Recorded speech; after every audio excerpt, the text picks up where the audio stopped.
Hi, my name is Adrian Martinez. I'm here to speak to you guys about a vegan diet, which is also known as a plant-based diet.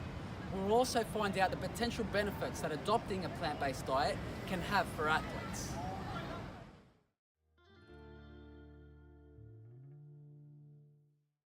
A vegan diet defines what you don't eat. If you eat a vegan diet, then you don't eat anything that's of animal origin. So you don't eat meat, chicken, fish or seafood, you don't eat eggs, you don't eat dairy products, you don't eat honey. If it comes from an animal, you don't eat it. But a plant-based diet, particularly a whole food plant-based diet, that defines what you do eat. So if you're eating a whole food plant-based diet, you eat foods that are foods as grown. Foods as they were when they were hanging off a tree, growing out of the ground, growing under the ground.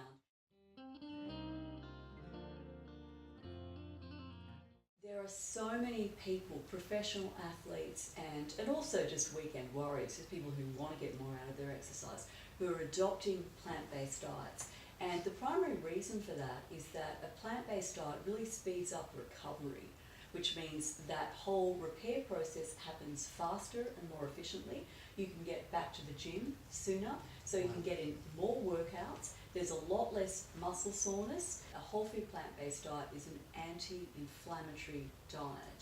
So training, whether it be weight training or endurance training, it generates a state of inflammation within the body. But a whole food plant-based diet controls that level of inflammation and allows it to resolve faster.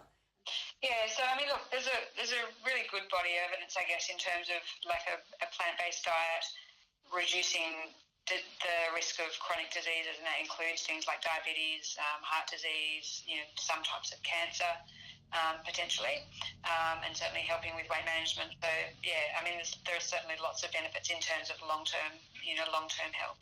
And also longevity as well. So there's certainly some studies showing that people who follow more plant-based diet tend to live for longer, and we certainly know that from things like the blue zones, where if you look at around the world, the populations, I guess, that live until they're older and still healthy are generally eating a majority plant-based diet. There's lots of benefit from a health point of view. There's certainly no reason not to follow a plant-based diet. I mean, I guess the biggest thing, which was one of your questions, people worry about getting adequate protein on a vegetarian diet, which is really not an issue at all. I mean, most people eat more protein than they need, and you can quite easily get protein from plant foods. Most plant-based athletes, they're super fit, they're never ever sick, they look fantastic externally. It's just athlete has to trust the Mother Earth. So if an athlete chooses to go on a plant-based diet properly, by the book, hardcore athletes, they will benefit amazingly well on plant-based diet.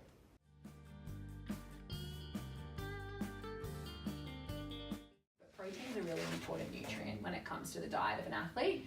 And one of the richest sources, while there are many very, very high quality plant-based sources of protein, one really good source of protein that we get from our diet is animal-based products. So would you say it's better quality protein from a steak compared to a can of black beans? It is a lot of the time, yeah. So what we know about animal-based protein is it's what we call a higher biological value protein, meaning it has all of the essential amino acids that our body needs to be able to synthesize protein and synthesize muscle. So an athlete that's following a plant-based diet would generally need to eat more of a plant-based protein to have a similar effect, and even then it might still be not quite as effective as what the animal-based protein would be.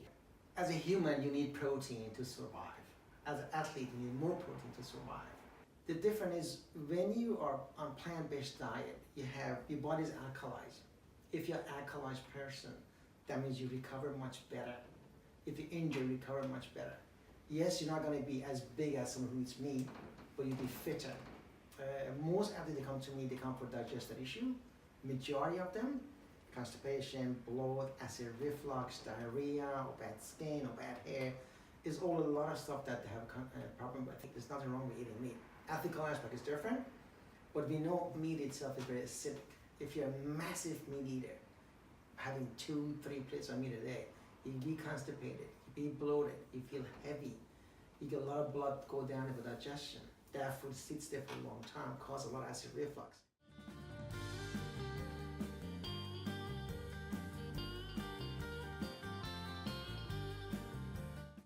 What exactly does the school curriculum cover or talk about in regards to a plant-based diet or veganism? But look, specifically plant-based or veganism wouldn't get much more than a mention. So within the syllabus and the sections of that deal with nutrition, it's certainly mentioned as a dietary option that some people choose to follow. But as far as going into the mechanics of how it works, it's more likely to be me mentioning it, the kids saying, "Sir, how does that work?" Me giving a quick brief explanation of it, and then that's about it. Like, it wouldn't be pulled apart or analysed or anything like that. I'd like to know, why isn't there more of a focus on a plant-based diet or veganism in the school curriculum? I suspect that as far as a government promoting things that are in its own best interests, that if the government was to come out and promote veganism as an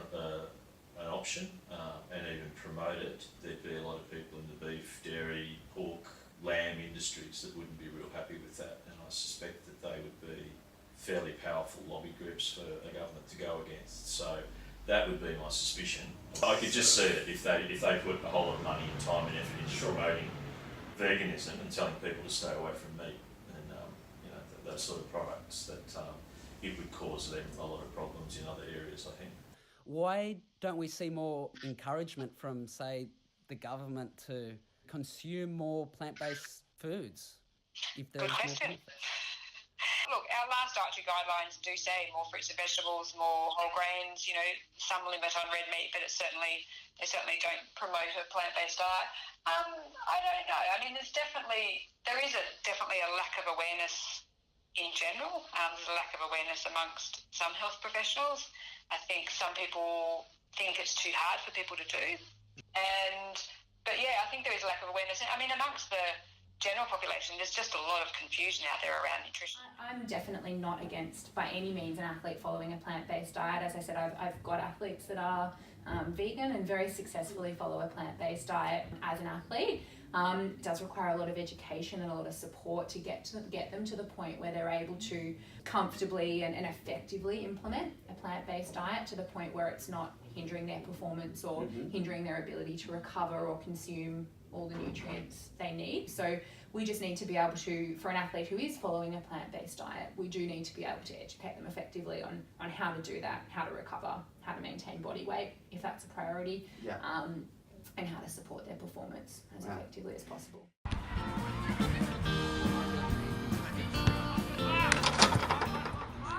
I'd just like to get your thoughts on the topic, boys, professional footballers. Well, I tried it once when I was, this was about midway through last year. I saw a documentary about it and heard a few friends talk about it and give good reviews, and I've always had a few stomach issues and stuff with dairy before, and so I thought I'd give it a go. And I mean, to be honest, during the season I felt pretty lethargic and felt pretty down, but I probably didn't give it too much time. I was a little bit hasty and rushed it a little bit. To be honest, I just wanted to feel better. I mean, I was feeling pretty lethargic anyway. Like, I felt pretty down and was getting stomach problems. So I thought I'm pretty much willing to try anything to try and feel better, particularly during season, like heading into games and training sessions, and just trying to feel as good as I can. Peter says that plant-based diets barely get a mention in schools. Kate says that there's a real lack of awareness and confusion in regards to a plant-based diet amongst the medical profession. I find myself at a bit of a crossroads. I can see the benefits of adopting a plant-based diet. As an athlete, I want to get back on the field quicker, I want to recover quicker and perform better on the field. I think it's a path that I definitely can take, and one I'll definitely contemplate. Maybe you will too.